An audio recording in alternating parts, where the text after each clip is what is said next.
La revue de presse ou la synthèse des articles des publications sur Radio Kaloum. C'est l'information du week-end. L'honorable Jean-Marie Doré de l'UPG n'est plus. L'ancien Premier ministre et président de l'Union pour le progrès de la Guinée est décédé le 29 janvier 2016 aux environs de 2 heures du matin des suites de maladie. Sur le site du bureau de presse de la présidence, le chef de l'État adresse ses sincères condoléances à la famille éplorée. En visite à l'étranger, le professeur Alpha Condé dit avoir perdu un ami, un compagnon de lutte, un combattant de la liberté. Pour le président de la République, la démocratie guinéenne est en deuil. Selon Guinée News, Alpha Condé constituait avec Jean-Marie Doré, Feu Bamamadou et Sirajo Diallo les 4 principaux opposants au régime de Feu Lansana Conté. Après plus de mois d'hospitalisation à Paris, Jean-Marie Doré avait regagné Conakry le 24 janvier dernier pour poursuivre son traitement. Le corps de Jean-Marie Doré a été transporté à la morgue de l'hôpital Ignace Dine en attendant la date des funérailles. Et sur le fil de Guinée News, Baouri de l'UFDG a rappelé l'engagement de Jean-Marie Doré pour l'instauration de la démocratie en Guinée. Il nous laisse un héritage, souligne Baouri, espérant que les générations actuelles et futures sauront lui rendre la place qu'il mérite dans l'histoire de notre pays.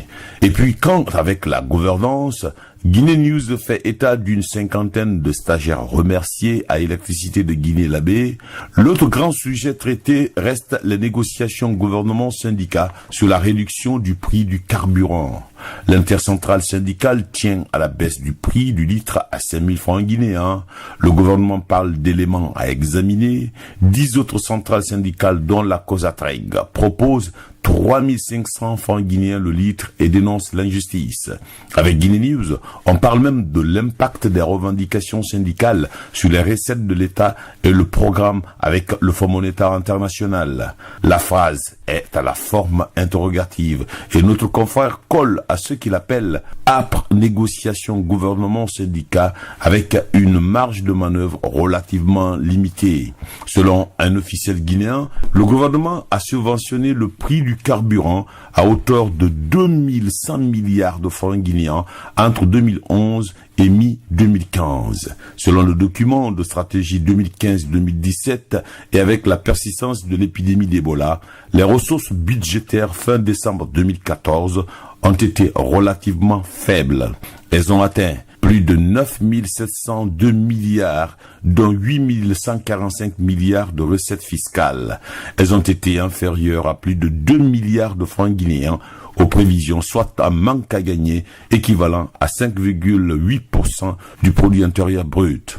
Et dans les colonnes de Guinée News, on admet que les objectifs des syndicalistes coïncident avec les exigences de la bonne gouvernance de l'État. Ainsi, une augmentation du taux salarial à la fonction publique à hauteur de 40% à partir de janvier 2016 accroît clairement les charges directes de l'État, ce qui nécessite d'autres sources de revenus pour financer les dépenses publiques.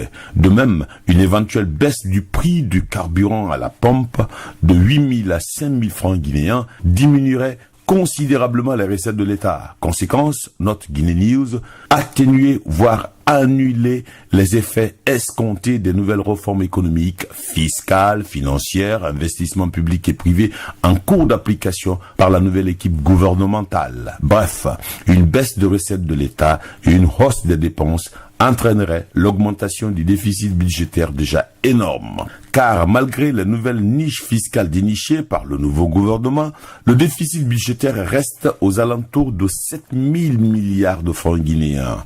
Pas du goût du Fonds monétaire international, renchérit Guinée News, qui traite des nouvelles modifications fiscales introduites dans la loi des finances 2016. Outre le taux de la TVA fixé désormais à 20% pour s'appliquer à toutes les opérations et à tous les produits dont la farine et les huiles alimentaires, il y a aussi les taxes sur la consommation téléphonique et l'accès au réseau de télécommunications.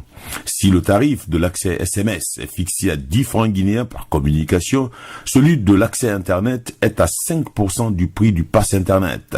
Et toutes ces nouvelles mesures fiscales entrent en application dès le 1er février 2016.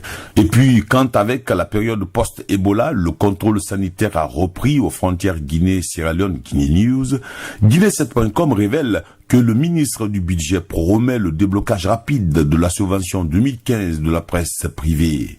On parle de 2 milliards de francs guinéens. Et pendant que la Guinée occupe le 37e rang sur les 52 pays africains les plus corrompus, Guinée7.com ouvre le volet politique par ses secousses au sein de l'Union des forces démocratiques de Guinée.